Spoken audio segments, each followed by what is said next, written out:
Ya, Assalamualaikum warahmatullahi wabarakatuh. Saya Zainul Arifin. Saya ingin membuat vlog ke YouTube untuk memenuhi tugas UAS mata kuliah Komunikasi Data dan Jaringan kelas K02. Ya, langsung saja ke pertanyaan nomor 1.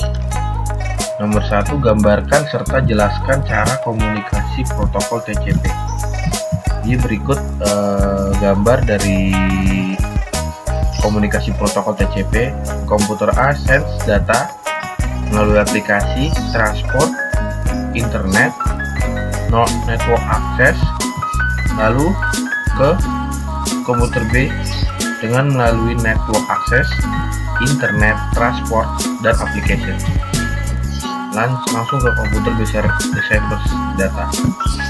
Jadi, TCP IP yaitu standar komunikasi yang dapat digunakan untuk bertukar data antar komputer oleh suatu komunitas yang tergabung melalui jaringan internet. Dari penjelasan di atas, saya pahami bahwa ada lebih dari satu komputer yang tergabung dan berkomunikasi menggunakan TCP/IP. Komputer terkoneksi melalui protokol TCP/IP melakukan sharing data. Dan yang ketiga, komputer yang terkoneksi TCP atau IP juga berarti terkoneksi dengan internet. Memang tidak hanya mengkoneksikan antara komputer satu dengan yang lain, namun juga mencakup berbagai hal berikut ini. Yang pertama, melakukan pengiriman file yang terenskripsi. Lalu yang kedua, melakukan remote login pada komputer lain walaupun pada jarak jauh sekalipun. Yang ketiga, menerima dan mengirim komputer mailing. Lalu yang keempat, melakukan fitur network file system, yaitu untuk sharing file seakan berkas tersebut merupakan milik pribadi pada komputernya. Lalu yang kelima, melakukan remote execution, yaitu perintah massal untuk menjalankan produk yang sama pada semua komputer tergabung dalam jaringan. Lalu yang terakhir ini melakukan fitur name server. Ya. Kita next ke nomor 2. Jelaskan apa itu subnetting dan berikan contohnya pada setiap kelas IP. Subnetting itu adalah proses untuk memecahkan atau membagi sebuah network menjadi beberapa network yang lebih kecil. Subnetting juga merupakan sebuah teknik yang mengizinkan para administrator jaringan untuk memanfaatkan 32 bit IP address yang tersedia dengan lebih efisien. Subnetting juga termasuk materi yang banyak keluar di ujian CCNA dengan berbagai variasi soal. Berikut contohnya pada setiap kelas IP dengan contoh kasus yang terjadi pada sebuah network address 1.0.0.0 atau 16. Subnetting IP pada IP address kelas A. Kelas A di oktet 2 atau 2, 3, dan 4 dalam kurung 3 oktet terakhir. Kemudian subnet mask yang bisa digunakan untuk subnetting kelas A adalah semua subnet mask dari CIDR 8-30. Untuk analisanya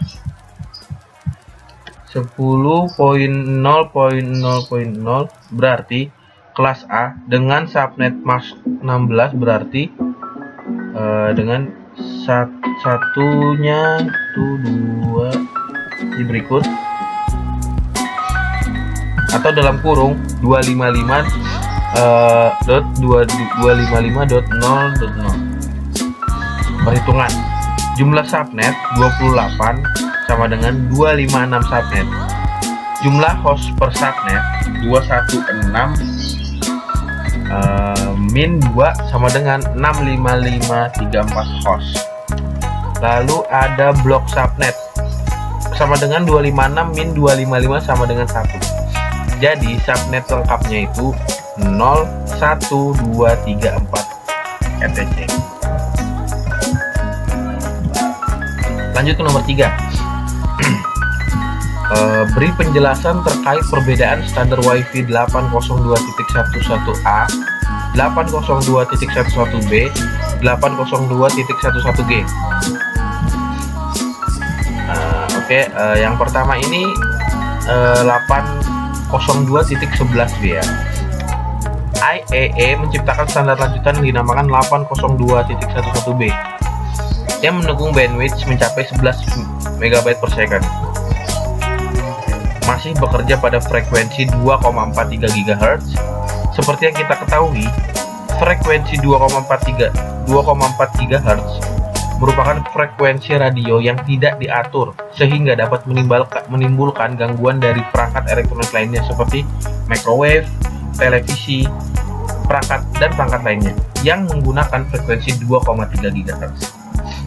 Standar ini secara teoritis mendukung bandwidth data mencapai 11 MB per second dan jangkauan sinyalnya mencapai sekitar 150 kaki atau kurang lebih 45 meter.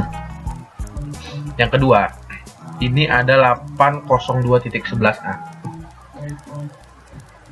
Saat standar 802.11b sedang dikembangkan, IEEE membuat ekstensi untuk standar 802.11 yang dinamakan 802.11a.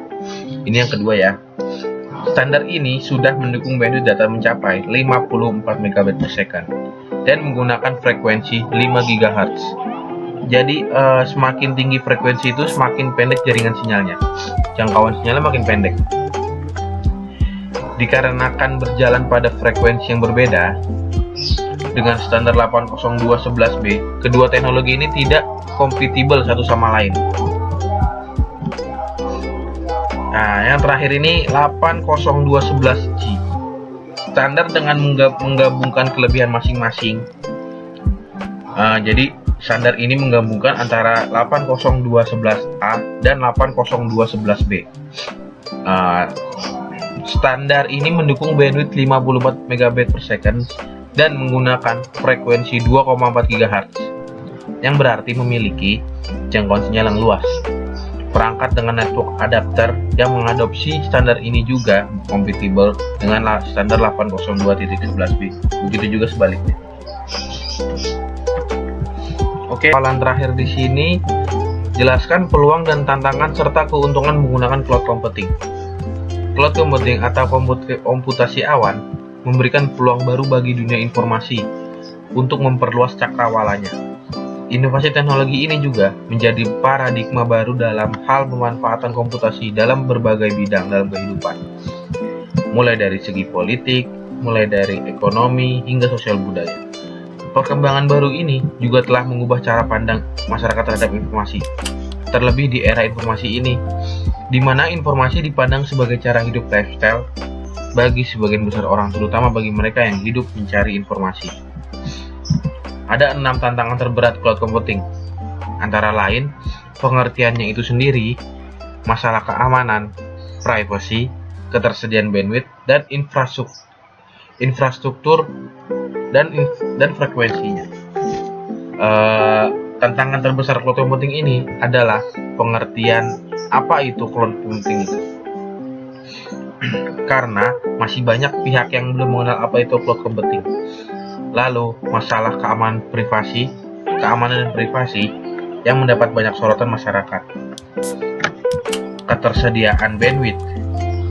Karena dalam penggunaan layanan cloud computing tentunya dibutuhkan bandwidth yang tidak kecil.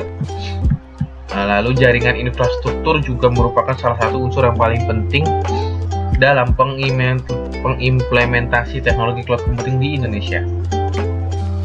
Selain infrastruktur yang begitu memadai, frekuensi pun dirasa masih kurang untuk mendukung penerapan teknologi ini. Berikut keuntungan cloud computing. Keuntungannya dapat mengurangi biaya. Jika Anda menggunakan cloud computing, Anda tidak perlu lagi membeli dan mendownload program karena semua informasi yang Anda butuhkan dapat tersimpan di cloud. Lalu update. Dari waktu ke waktu, hardware dan software pasti akan butuh diupdate.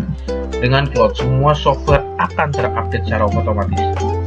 Lalu bekerja dari mana saja. Anda dapat bekerja dari mana saja selama Anda bisa mengakses cloud.